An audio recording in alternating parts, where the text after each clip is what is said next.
Good morning, Amii Barnard-Bahn.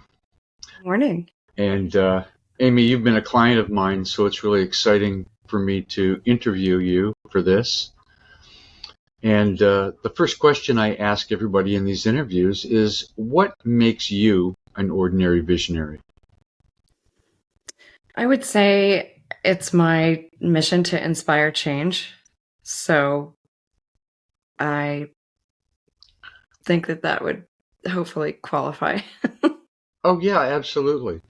So those are big words, inspire and change, Um, you know? So what do you mean by inspiring change? And that can be in a million domains. And I know you work Definitely. in the area of coaching executives. So tell me a little bit about what that's about, where it came from, how you started with that. When did Sure. you know you were an ordinary visionary? You might not Um, use those words, I but haven't. I think those are things someone can say about you, but I don't think you can say it about yourself, right? right. So, I, I was never satisfied with the status quo. Ever since I was little, I kind of came out fighting, I would say, and worked on a number of interesting causes through high school and then college, battered women's shelters, working with the disabled. Um, then Really? went When to, you were young? How old? um, junior, senior in high school. And then in college, I was a relief worker, an overnight part-time worker for, I was a cook for the School for the Blind. They have temp agencies for disabled populations. I did overnights for um, uh, assisted living homes for, in one case, it was a home for men who had varying levels of mental capacity, and in one it was for some teenagers who really, the parents couldn't manage them. They had pretty severe either self-harm issues or bipolar disorder, that kind of thing. So Wow. they lived in a group home. This was outside Boston. And it was a great experience. Gave me a lot So of. you were a helper from the very early age. Mhm. What Where did that come from? Was it your parents or school or something you read or it just was there? It's a That's great really interesting. question. I think that I was not one of the popular kids. I never really fit in. And so I think that gave me empathy because I was privileged. I did grow up in an upper middle class, very safe environment with great education.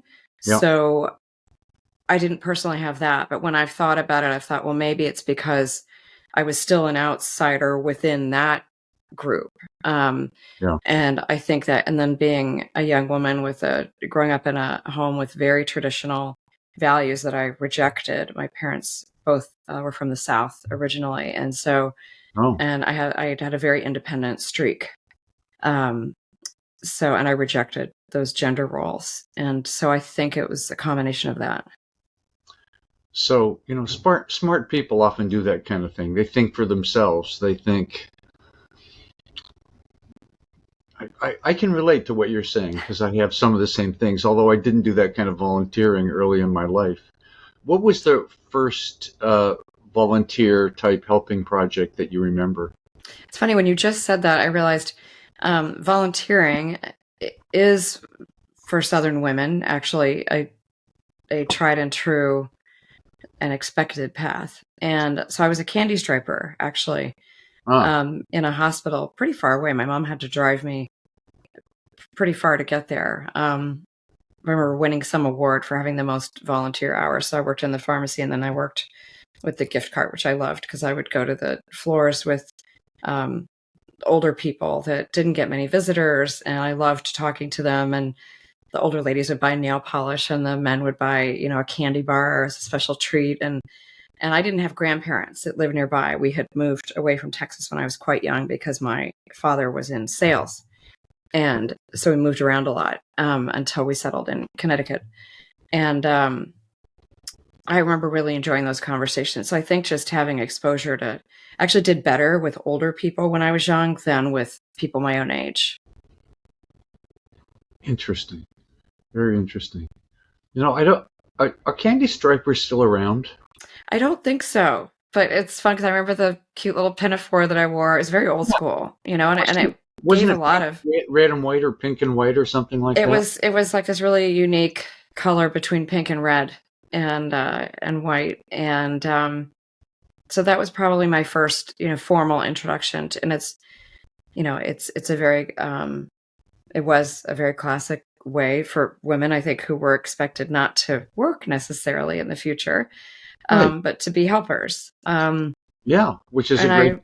Yeah. I really enjoyed it. So I'd say that was my first, and then I've volunteered and work on boards and other things now. So it's continued throughout my life. I think it's rent for living, and I'm quoting someone else who came up with that, but Rent for living, contribute to other people. yeah. Yeah. I think of The Helpers. Did you ever watch the Mr. Rogers movie? I did not yet, but I've heard it's fantastic, and I love Tom Hanks. So Yeah, you should watch that. It's just, yeah. it's mind blowing. Anyway, so what were your initial career aspirations? You did this when you were in high school. Where did you go to college? And I went to Tufts, and I was an English major, and then did a lot in Chinese studies and Mandarin as well, and then some artwork. Chinese studies. Some people say things that I can't even imagine myself doing in 1,000 years. I'm from Canada. We take French in school for 12 years. And I took French in high school. It was great. I hated every minute of it. That's such a pretty language. My French teachers. That's too bad. Anyway, but you got into Mandarin. It's like, whew. Okay, well, so that's interesting. My best friend and I went to a boarding school for a couple of years in high school, my last 2 years, and my best friend was from Hong Kong, and I had wanted to be an artist. I realized pretty quickly that I probably couldn't make a living at it. I wasn't a genius at it. I'm more of a dilettante in terms of really liking to explore different mediums, and I love the calligraphy that was in Mandarin, and so that's why I took it. I took hieroglyphics for the same reason back in college when I was a senior. Those pictographic languages that still have a connection to the words and to how we used to think about things were really fascinating to me. So it was more from an artistic standpoint. Yeah. And as is typical for me, I took a few years, understood how the language was put together, and then I got bored and I was done. So that tends to be a pattern for me, which I thought was weird until I got into my 40s and 50s and realized I'm just attracted to learning, and I'm very curious, and I'm attracted more to situations of change, which could be for me learning a little bit about how a language is structured and the basic conjugations and that kind of thing, or an art form. Like I've done glass blowing to encaustic to metalsmithing. You've done glass blowing? Yeah. Oh, wow. Back in high school. So I did it, yes, and that was fun until I burned my hand really badly, and I thought, okay, this might not be for me. But I have an appreciation for it. So now when I look at, I love it because then now when I look and go to an art show, I know how I can piece together how it's done, and I love that. So I have kind of a mind that likes to know how things work. Yeah. I do a little bit of electrical. I'm the handy one around the house too. So to me, it's kind of all part of the same thing, right? I met you a couple days ago when our garbage disposal got clogged. Oh, nice. Yes, that would be me too if that happened. So I'm semi-handy. I did fix it, but oh my God. Anyway. So what was your, so you finished college. I went straight to law school. And went to law school. Okay. And how many years is law school? 3. 3 years. Mm-hmm. And law school ain't easy, but you were up to it. Yeah, I didn't really know what I wanted to do, so it seemed like a good option. I wanted to be more empowered for change. I had been working at a battered women's shelter and doing fundraising in my college, in my sorority. We did a lot of really wonderful fundraising for groups that needed it, and I thought I would go into public interest law and apply a lot of my early passions there. And I did get a chance to do that What is mainly public after interest law? Who are a you? public interest law means you're acting in the public interest. It could mean that you're literally a public defender, Oh, or it could mean a prosecutor, and it could also government work, or it could also mean that you are working for a nonprofit in a legal capacity. right. So I've got a fellowship, for example, working for the ACLU legislative office. The summer after freshman year, I was at Georgetown Law School, so I was Wow. in DC. Mm. And I worked the way that the ACLU assigns things, as you may know, they're dedicated to protecting the Bill of Rights. And so they have attorneys that are assigned to each of the Bill of Rights provisions. And I worked for the attorney who worked for disability rights and gay rights. And so I got really lucky. And the summer that I was working there, which was summer of, it was, now I'm going to age myself here, 1990, summer of 90. We were lobbying through the Americans with Disabilities Act, and my boss had written the law with Senator Kennedy. And so Wow. I had the pleasure of working, and she's brilliant. She was eventually went on to be a Georgetown professor. I took classes from her. She wrote the very first course on sexual orientation in the law, and then she became an Obama appointee, the first disabled and openly gay EEOC appointee ever. Wow. She got a lot of flack for that under the Trump administration, but she survived for a little while under that. Now, continues to work on disability rights. She's phenomenal. So I got to work on the Hill and work with a very cross-functional bipartisan coalition, which is very rare and really wonderful. Steny Hoyer from the Republicans and Senator Kennedy from the Democrats, and then President Bush signed it into law, and so that was a really amazing experience. Yeah. And then I realized I had very large law student loans, and I needed to get a job that made a lot more money. And so I went to work for a law firm, and I moved out to California and did without knowing anyone, and started over. So. And how many years were you in a law firm before you went out on your own? Not long. I made it to May of 1995, and I started in October of 92. So I didn't quite make it 3 years. I had worked there for the summer between second and third year. That's kind of how it works. If you don't work. So you made good money, Yeah. but you didn't love the work in that particular environment? It wasn't a particularly prestigious firm. Yeah. So it wasn't a ton of money, frankly, compared to what you might think. The advantage was, however, so looking back on it, it was a blessing in disguise because it was small. I got immediate heavy responsibility for a first year attorney compared to what I would have gotten at one of the big names that we've all heard of.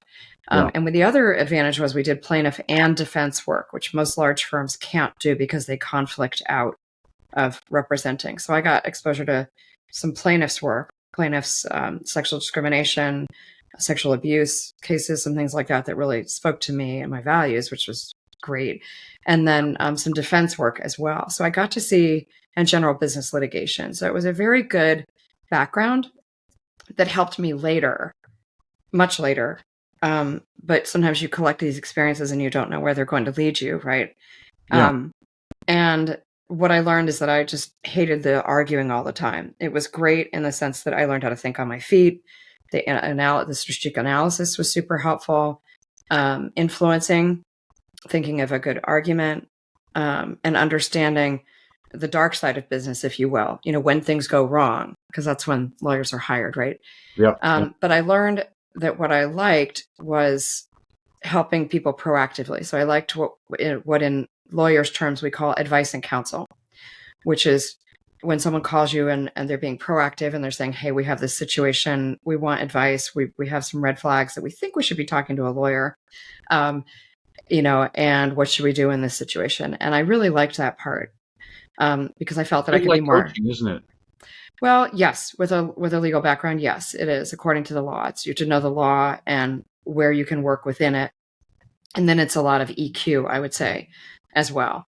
How do you terminate someone respectfully? How do you investigate a case properly? There's the technical knowledge combined with, I think, the people side. Oh, yeah. We've all watched our share of legal shows. I just watched one last night that drove me nuts. It's like that would never happen. Were I you finally watched an episode of Suits just Suits? because I've been curious, and I just had to do some. I just privately did some eye rolling, but it's fine. Whatever. Did you ever watch The Good Wife or The Good Fight? I've not, but I've heard those are great. The Good Fight is one of the funniest shows ever done about a law firm in Chicago, and with just wackadoodle situations, but very, very intelligent and just brilliantly done. Anyway, highly recommended if you've got a law background. Okay. So one of the things I'm curious about, I say that an ordinary visionary is someone who has an idea, a vision, a plan, or whatever, an intention, and resourcefulness, and puts it into action. And I see that in your life pretty consistently, especially in the early years when you were just saying, well, I don't know how being a candy striper came about. I'm bored, Mom. Well, I have an idea. I don't know how it came about, or did you read about it, or don't remember. That was far back. Yeah, a long time ago. But do you see a pattern in your choices moving forward? You get an idea of what it could be. How do things sort of evolve in your life? You have a pretty interesting trajectory. You really were involved in really interesting things that took a lot of brain power in school. Definitely more brain power than I applied in my school. And, went to university, went to law school, and yet you didn't stick with law school, so the legal profession. So I'm interested, in that evolution from one thing to another thing. Is that something you've thought about?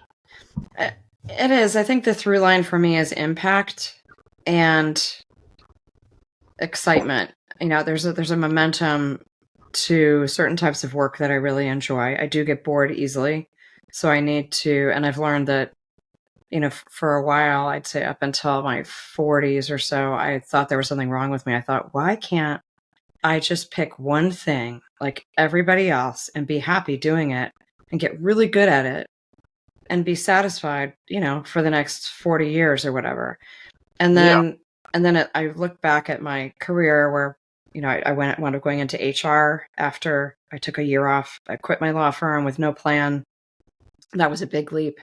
Got married, started a nonprofit for San Francisco Opera, which was wonderful. And I picked up some marketing and PR and communication skills. You started the nonprofit yourself? You were the head of that? There was a group. It wasn't just me by any means. But because I wasn't working, I was able to basically be more present at the Opera House and do a lot more than I would have otherwise. And that was my greatest joy. And I learned a lot of really great skills there that became important later when I became an independent entrepreneur, right? I would say. And then I found HR. I did some coaching with a coach to find that HR was a good values fit, and for my employment litigation experience, that would be very helpful in California with an employer. And so I went into HR and worked at Fireman's Fund Insurance Company for about 11 years in various roles. Started out working as the HR person for the general counsel, so that was a perfect fit. So that was your longest stint at one job? It is. And I had 3 different jobs there that made it feel like different jobs. It was every 3 years I got promoted into a different role. And so that was really great. I was HR business partner for the general counsel's office for 3 years. Then I moved into corporate HR and learned project management, enterprise-wide initiatives. We had to do a layoff. So that learning how to do that ethically and as risk-free in terms of litigation as possible, that's where the litigation experience came back and was important, because I knew what it would be like if I had lived it for my clients. I knew what it would be like if we didn't do that well. So all these things tend to come together, I think, if you go with your gut a little bit and you're thoughtful about it. And then I moved into compliance and ethics, and I helped build the first compliance and ethics program at Fireman's Fund. And then unfortunately, when the business started winding down, then made a leap to healthcare and joined McKesson. And that was my first real executive job in a C-suite in a $90 billion business, and building a compliance and ethics program there. and Well, then did that for about 5 years. And I have 2 daughters as well, so that's coming up along the way too. I'm always been a working mom. And then I taught law school for a semester while I regrouped and figured out what to do. Kind of took a sabbatical, but I didn't want to do nothing. So that was fun to teach in the Mission of San Francisco Mission District, Golden Gate Law School. And then I got headhunted out to Sacramento to be the chief administrative officer of the California Dental Association. wow. And that was fun. So did that. That's why I'm sitting here in Sacramento now. And then I was chief human resources officer of a bank for a brief interim role. And then, as you know, I started my own coaching and consulting business after going back to grad school and getting my coaching certification. Right. And I've done that for about 8 years, and that's been really wonderful. I had executive When coaches. I add up all the years, it sounds like you're 65 or something. you look all of 30, so I'll be 57 in July. 57? So, yeah. I'm sure you told me at one point, but I didn't know that. Well, I had to count. I actually, age is so irrelevant to me, but I was like, okay, yeah. I should know. And these weird ones that aren't zeros or fives are kind of, math is the reason I went to law school. So it's just not a natural. I mean, I can read stories and numbers and stuff, but not like I'm not a numbers geek in that sense. Right. And then I did actually join a law firm last year. So I was coming up on my 6-year period, and I've noticed I have these 6-year cycles where I'm like, okay, I've got this down. Now what? And so for me, there was an opportunity to join 2 dear friends of mine that I've known for years that helped me out with my programs when I was in-house. I hired the firm, and it's a very niche boutique. There's just 3 of us partners, no bricks and mortar, no employees, and it's ethics and compliance law. So it's also a fit with my values. We help large systems, organizations, make sure they have the right infrastructure for an ethical and compliant environment. And so it's a really nice fit. When I say inspire change, there's usually changes that we're recommending for the programs. When I'm working with individual clients, it's around, they're coming to me because there's an issue. Either, something isn't working, or, and I love it when it's this way, they just want to be the best leader they can be. And they're coming up with a big challenge. There's a succession or a new CEO, or there's shifting from CEO to a board role. And so that's change on an intimate level versus kind of these large scale executive team alignments that I do, or working on large laws. I also testified for the Women on Boards laws in California and Washington State. So when I say inspire change, that's what I mean. There's different layers of systems, but I try to find and be in a space where I can be helpful to helping others get more done that has a broader impact. So the through line, I would say, is impact, change, something that has momentum. I've also, been in situations that have failed, that don't have that momentum. So I speak a lot on the conditions that are required for successful and sustainable change as well. So you're essentially still self-employed, but with partners now. Right. So I have 2 businesses now. I'm a partner in a law firm, Kaplan and Walker, with 2 partners. And then I have my own solopreneur coaching business. But all of it's out of your house. So you don't have to commute. You don't have. Well, I'm leaving right after this to head out to do a 360 for a CEO. So there's occasionally, and I was down in Silicon Valley last week for a new client. Yeah. So it depends. I travel a lot, actually, voluntarily. I love to travel, and I have friends all over the place, and I mix business with pleasure and the arts. I'm a huge theater and opera and jazz fan. So, there's some here in Sacramento, but not a lot compared to, say, New York or Chicago or, so San Francisco. So I like to travel. A jazz club in Sacramento? No. No? Even Santa Cruz has a jazz club. I know. Oh, well. Yeah. So there are places you can go, and my kids both play. My youngest plays all the clarinets and the saxophones and stuff, and her teacher has a band, and so we would go wherever he was playing, but it's not like a regular, you kind of have to be in the know to know where to go. Right. So it's not like a jazz every night kind of in New York, I stayed at the Roxy in Tribeca last time I was there, and that was fantastic because they've got jazz in the lobby. They've got the Django room downstairs. They've got, they have a 1 a.m. show. I mean, you got to love that. There's literally 4 shows every day, 7 days a week. So where is that? Tribeca. I'll send you the link after we're finished. You would love it. Yeah, well, one of my stepsons lives in Brooklyn, and we visit. Oh, great. Okay. Yeah. And every time I go to New York, we go to jazz. Yeah. Interesting. I got to go to Birdland last time. I think I sent you the link about it. Yeah. Yeah. It was great. I think I've been to Birdland. What's the other one? The Blue Note. I get those mixed. Yeah, the Blue Note. There's so many good. I mean, there's so many good jazz clubs in New York City. Yeah. You sound like you have a very rich life. Really, really rich life. And it's interesting that you went. Your progression of what you did and working for a law firm and other in business. So you really have a wide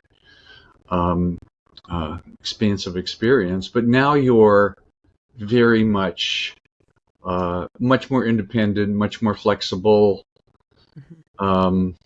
I think so. That's an interesting move to this small law firm. Do you really enjoy that? Just the give and take with 3 people, as opposed to? I do. We just had we just started a webinar series, and had our second one yesterday. It was wonderful. We had, over 150 people from 150 people. Yeah, it was. Look at you marketing yourself. It was really fun. And it's some people we had known for 20 years. And so that was really fun for my partners to see. And we had people in Germany and Mexico and all across the United States. And then, I'm trying to think of all the countries, but it was pretty exciting. India. So really, yeah, it's fun. So yeah, I do enjoy it. You just email to all your contacts, all the people you knew? We have a mailing list, and then we've been promoting on LinkedIn, and they're free. And we've also just applied to get credits, so people who are certified as compliance professionals can get their credits as well by attending these. Because my partners are some of the most esteemed and knowledgeable people in the compliance and ethics law profession. And unlike a very large law firm, which might have a small section of compliance and ethics because they've realized at some point that it was lucrative, that's all we've ever done. And they've been around for 20 years. So they're really the gold standard. So they have tremendous goodwill. And so I'm really happy that we're able to promote that out there more. And I learned a lot of those skills from being a coach and being a solopreneur. And so that's kind of what I bring to the firm as well. They're lucky they brought you on. Could be a great long-term relationship. With so many changes in your career, I mean, it was always the next step, the next opportunity, the possibility. Mm-hmm. And it seems you followed your interest and passion a little bit more than you followed the money. Always. Yeah. I'm afraid my bank account would tell you that. I mean, I've done well. I'm not complaining. Stock that money away. I'm amazed I could even retire given what I did, I was so lucky in so many ways. I think I was exposed, pretty early on that the money doesn't make you happy. If I had more money, I would just want to give it away to causes that mean a lot to me. I also work a lot on reproductive rights. Yeah. So we've got our big fundraiser in 2 weeks. So I've been hustling for that. I sit on the board of trustees of a university. It's and then a couple of other arts boards. So yeah, I know if I think you need a certain level to be comfortable, right? To have a roof over your head, to eat good quality food, to go out and feed your soul every once in a while with theater or jazz or a football game or whatever it is that but you don't have to be a multimillionaire to have all that, right? No, and I think there's some great studies that have been done and Marshall Goldsmith, one of my mentors, talks about this quite a lot, that there's a certain level at which there's a maximized level where you don't get the proportionate increase in happiness for such a vast difference in money. Like there's kind of a median point. And I don't know what that is now. Of course, a lot of people are having trouble now, so I don't want to be disrespectful or lack empathy around that. Interest rates are high. A lot of people can't afford houses. So money is important for creature comforts and Maslow's hierarchy of needs in terms of Sure. meeting our basics. But yeah, I don't need like gazillions of dollars, right? So. Right. So as you progressed through your career, it doesn't sound like you had a grand plan. No. It was sort of like, why can't I be like everyone else and be in a company for X number of years? But it sounds like ultimately it was more fulfilling because you got so many different experiences in different situations with law and business and I think I'm more of an experience collector. And I don't always know how I'm going to use something, but again, now being in my 50s, the beauty of being older and hopefully a little wiser is that that it all came together beautifully, and that I'm just not wired to have a linear path. It's just who I am, and that I take more of an artistic approach to my career. And I don't think anyone will ever pay me for my art, but I think that that's actually more of a fit for me in terms of my temperament and who I am at heart, if that makes sense. Yeah. So your plans right now are to stick with this firm and see where it goes, and my coaching. I mean, it's both. And your coaching. It's an and. It's not a mutually exclusive. That's nice because that gives you a bit more income, a little more balance with things, and just being totally on your own, as you discovered, is challenging. It is, and having worked in corporations for over 20 years as an executive, there are some things I miss. It can get lonely. I'm a big extrovert, as you might be able to tell.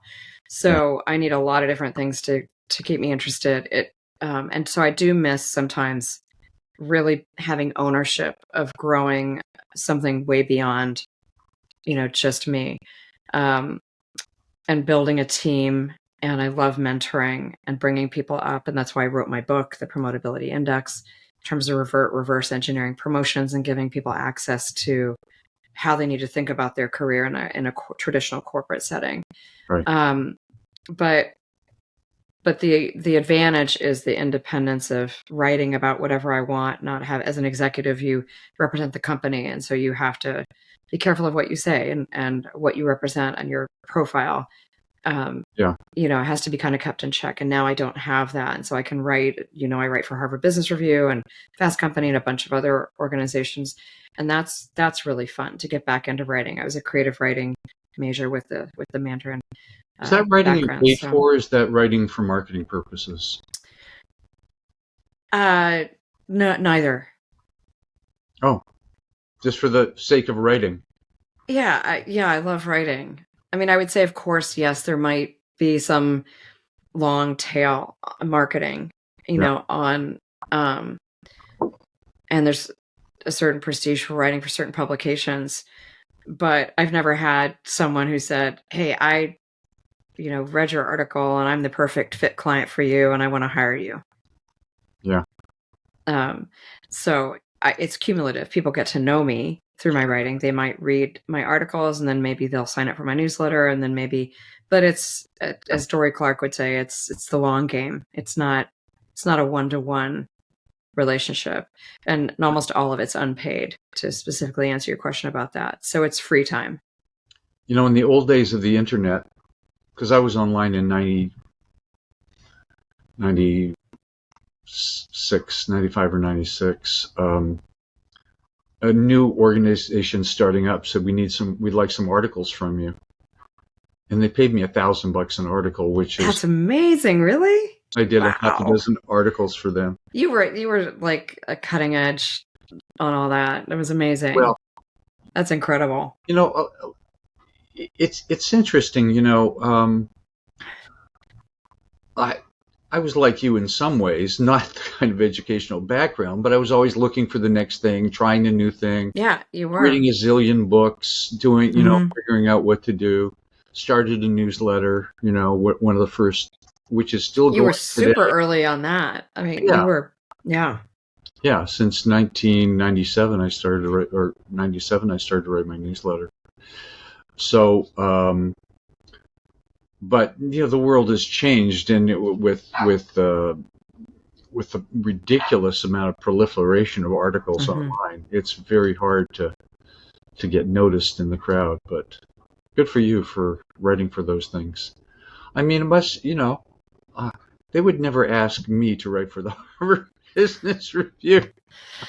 It's a lot of work. I just do a few Yeah. articles a year, and then I write for a bunch of other legal periodicals, and then I have a firm newsletter and my own newsletter, and a new LinkedIn newsletter as well. So sometimes I get a little behind on some of those, but my newsletter just went out today. Actually, I was so happy about that, and then did the webinar yesterday. So there are a lot of balls in the air, but the ideation and the I've had to kind of create a virtual community, if you will. So all of these things get me feedback about what's interesting to people. It's helpful for my coaching clients. Yeah. To have a finger on the pulse. The article that will be coming out from Harvard is how to communicate layoffs. So that was because unfortunately there's a lot of those going on right now, and some of them are being done horribly. So as a HR professional, as an employment lawyer, as a coach, that's a perfect topic for me to write about. And having had to do it myself as an HR professional, Right. So I enjoy it. About that? Sorry? Do you remember the George Clooney movie about the layoffs? Oh, yeah. I actually quote that in my article. What was that called? Up in the Air. Up in the Air. Yeah, it was really brilliant. Very funny. Very interesting. But yeah. The whole system to do layoffs, and we're doing it by basically by Zoom back then, They still do. I don't know if you saw the whole Cloudflare no. Michigas, but that was a big mess. Yeah, this woman videotaped herself on TikTok. It's gone viral. All these 15-minute meetings were set up on Zoom to fire people for performance reasons, and people they didn't know fired them.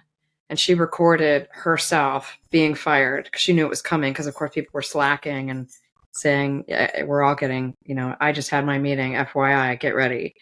And, that's a big fail. The CEO had to come out and say, no one should be terminated by someone they don't know. And they tried to backtrack. But especially for this generation, I have two daughters that are going to be entering the job market, one next year and one in about 3 years. And it makes them pretty cynical, especially because this generation is pretty values driven, and with the war going on and all kinds of, growing up in the era of Me Too and Black Lives Matter, it's, employers need to be a little more savvy about how they're going to engage Gen Z and millennials. And it's interesting having 5 generations in the workplace right now.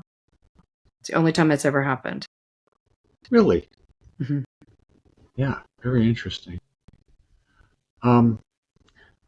What do you feel has been your biggest challenge in your career? The kind of thing that kept repeating. I noticed that in our lives we have patterns and all kinds of good patterns and not so good patterns. Things that we hit up against frequently and struggle with, and things that are just a snap.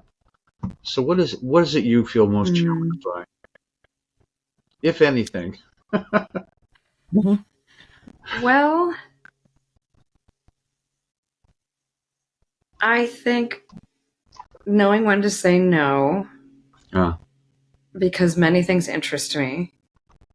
I've gotten better, and it's something I just always have to watch. I know that now. And accepting... Thanks for accepting this interview. I know it took a while to find a spot, but I'm really always for you, Robert. Always for you. Thank you. And so I would say knowing when to say no, because every yes is a no to something that hasn't yet appeared. Yeah. And sometimes if you don't leave that 20% space, taking a cue from Google, who asks all of its employees to leave 20% of their time to work on something innovative and interesting. Oh, really? That's interesting. So that kind of 20% rule, because then something will appear. And in fact, I can't talk about it yet, but something has. And so I turned down some clients that, I didn't feel like a good fit. I didn't really feel like I could help them. You really have to have a lot of heart, I think, and be all in and be capable of changing to be coached in the way that for me, coaching is all about change. It's all about behavior change, letting go of some things that are no longer serving you and moving towards things that are, especially in large corporate organizations, which is where I coach. You need to make several shifts to keep having the privilege of having people reporting to you. It's a huge burden and a huge responsibility. So I would say saying no, and then also but I think I've rounded this corner, which is really a relief, rounding this corner of I'm just attracted to change and all of these various interests that seemed so jumbled and seemed so lacking in direction in terms of me not having an ultimate vision for my career, that it's all worked out beautifully. And I could never have designed it. It's been like, a spiral. And then, I took a big pay cut to go to HR, and I, was down here for a while, but then I was able to hockey stick up because I had the law degree and the employment law. I had to pay my dues. I don't have a problem with that. So, I had to pay my dues in HR, but then once I got my sea legs for HR, I could marry that up with the legal experience. That was great. So I would just tell people to go towards what brings them joy and what is helpful to people, what people will pay you for is when I think of what's helpful to people, that can be a euphemism for, people will pay you for that. Not always, like with the writing, but that's okay because I enjoy it and it satisfies other needs for me. Like I write about pay equity, or how to manage stress. I feel like that will hopefully help people be nicer to each other in a strategic way. So those things are important to me. Sorry? This would be nice if people were nicer to each other. Well, I know you write about it a lot too, so. I'm much too much tuned into the evils of politics these days. And you've very much taken that on. Yes, you have. Yeah. I don't do a ridiculous amount in it, but, the world is in a very, very, it feels like a very precarious place right now. And one of the things I ask myself is, and one of the reasons I'm doing this, I guess, is I want to put out the word to people that you can have a vision. You can make your life great. You can make a difference. Everybody has an opportunity to do that to some degree. Absolutely. Absolutely. As opposed to an opinion show about, there's just too many opinions about everything. I'm really interested in how people are making things work. Mm-hmm. So where is it in your career, in your life, whenever, that you felt you really made the biggest difference, the difference that was really, really fulfilling and satisfying to you? I felt fortunate to have a lot of those experiences, and my goal really is to have as many as I can before I die. So that's really my, mission. Yeah.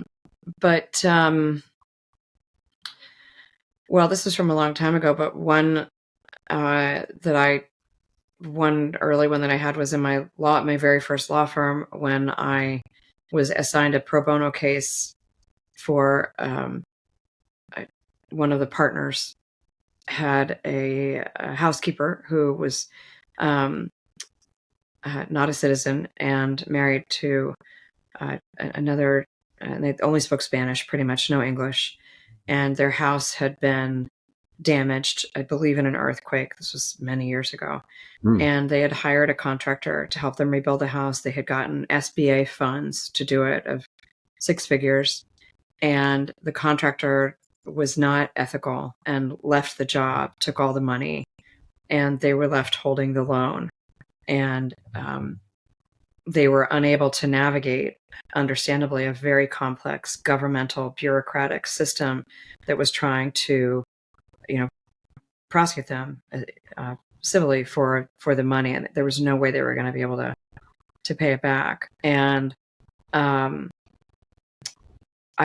loved helping them. Unfortunately, I don't speak Spanish. I'm trying to learn a little bit. Both of my kids are fluent. We've made sure we fix that in the next generation, especially California, right? But I was able to basically get the loan waived. I was able to intercede and talk to the SBA officer and explain the whole situation. And you know, and that this was just, going to make everyone miserable. And at a very young age, I was probably 27.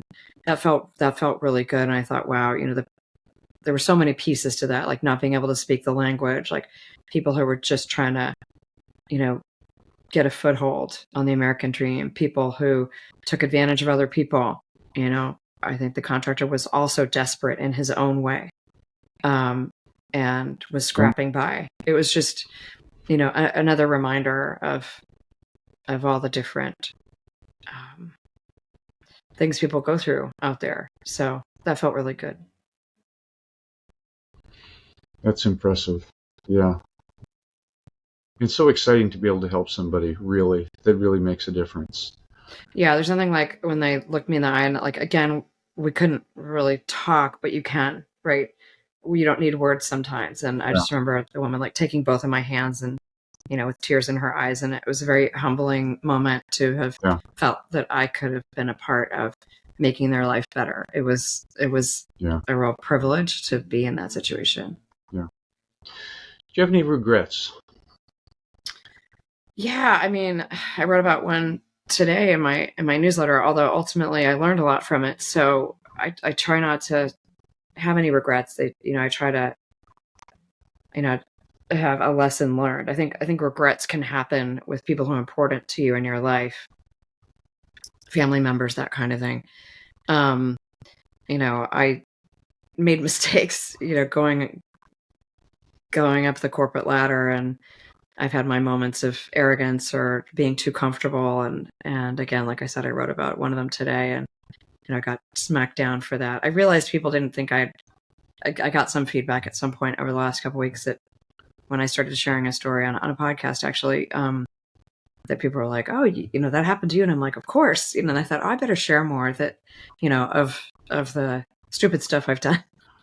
Yeah, so that people don't have a perception that, I know that my life hasn't been perfect. I made all kinds of mistakes, but I started realizing, oh, I guess maybe some people think I haven't. And so, yeah, I better start sharing that. So I think that's a good idea, to share your vulnerabilities, the mistakes you've made, the struggles you've had, because everyone's gone through them. And if you've I do with my clients. I mean, it's, when I'm in a client situation, and that's the advantage, is I've been through a lot of interesting executive teams and worked with CEOs and boards and that kind of thing. And so I've seen a lot of situations, and I handled investigations for large companies. So, I feel like and then in employment litigation, I feel like I've had the opportunity to really see under the rug a lot, and all the kind of dirt that can get there. And so, I bring that in service to my clients in coaching. And so when something comes up for them, I can say, well, you might want to handle it this way, or let's walk through how you want to share that frustration.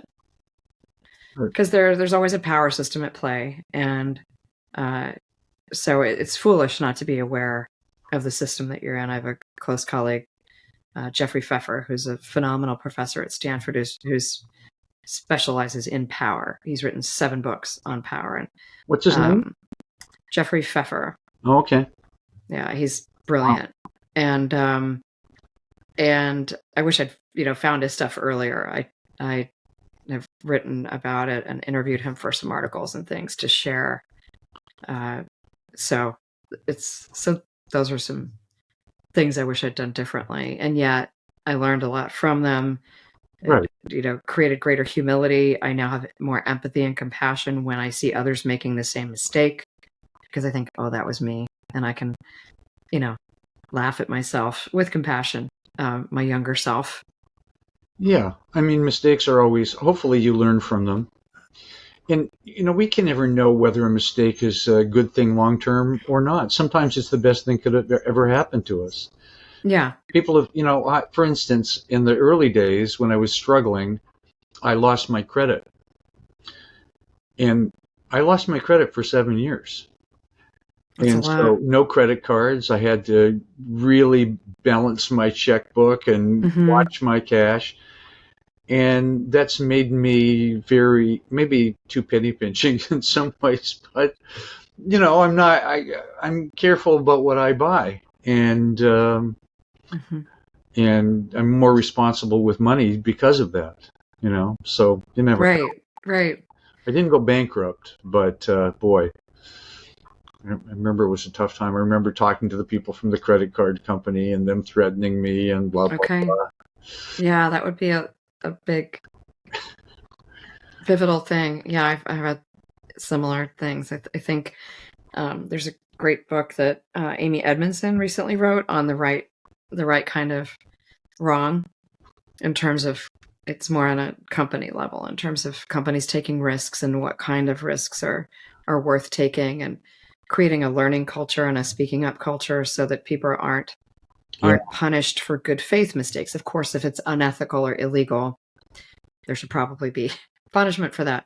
And if you don't create the kind of culture that makes it safe to talk about things like the Boeing incident, or, we're rushing this product to market too soon, there's safety issues, there are those kinds of mistakes where you want to slow down, you want to give people that can be hard. I mean, you hear about these things about whistleblowers that it's like there's this terrible, awful, unethical thing, and then they get pilloried, and we've seen that sometimes. I've been writing a lot about that, actually. I wrote a Fast Company article a couple of years ago on the art of delivering bad news, how to deliver bad news without getting shot, because there is a lot of neuroscience around why we actually dislike bad news messengers. We literally find them unlikable, untrustworthy, and even worse, we are likely to impute that they wanted the bad thing to happen. Right. It's very real. And so I came up with a 6-step strategy for how people can deliver bad news with the highest likelihood that they won't suffer political backlash, because that's very important for people in my profession, compliance and ethics, and finance people, auditors. Those are often the types of people that see the fraud or the embezzlement or the quality issue, right? It's usually someone who's not really high up in power. And so non-retaliatory workplaces, healthy workplace cultures, I've spent a good bit of time there because it is a real challenge. It's unfortunately a part of human nature to retaliate. Yes. Oh, well. So, Amy, you've written one book, right? Yes. Which is about career and how to get promoted in general in a large corporation. Yeah. So you can look that up on Amazon, right? And I have a free assessment as well that's on my website. So anybody can take it. It's my gift to the universe in terms of leveling the playing field for people that don't have. I'll have your link to thanks. Below this, yeah. Yeah, it's really fun. Most people find it super insightful. I tried to combine insight with questions around how people might want to approach their career. There's no one way, so I also kept the book as more of a workbook, and around how to.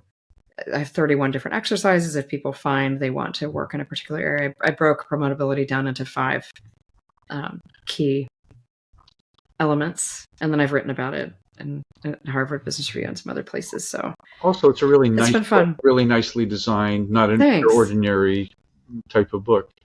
Amy, after this talk, I think you get a few books in you, I think. I haven't fallen in love yet, but I love your ideas. I would like to write another one. You're a good. You're a good thinker. You have such vast experience.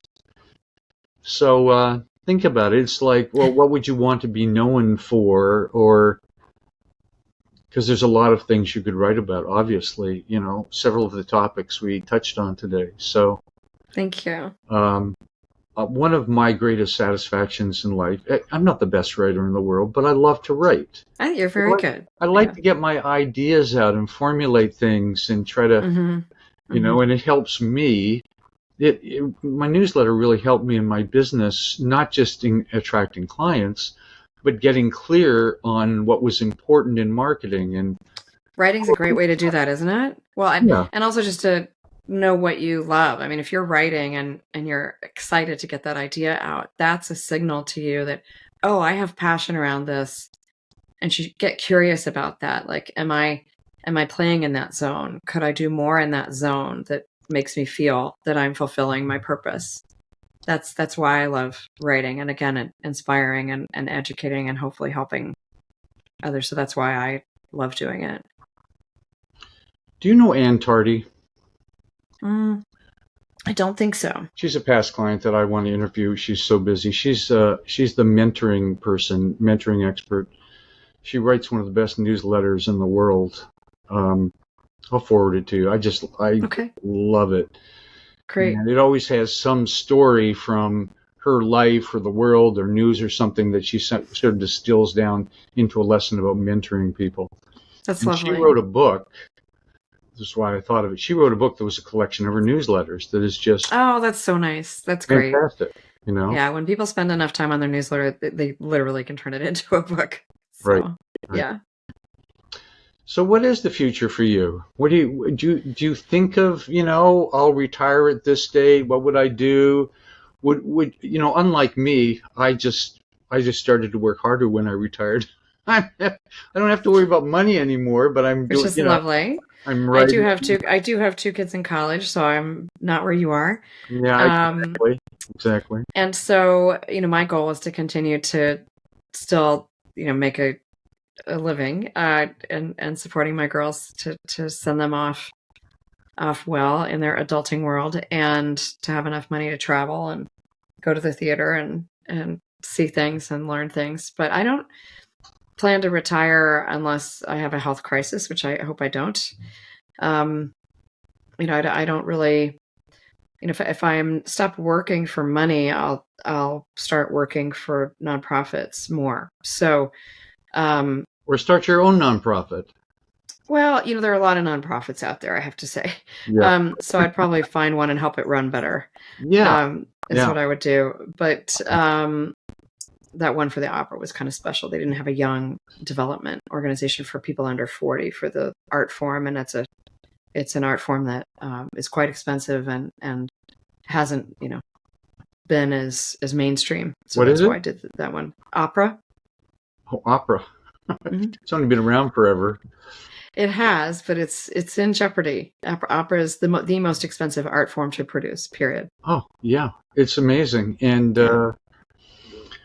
I suppose they make opera records, but I know they do.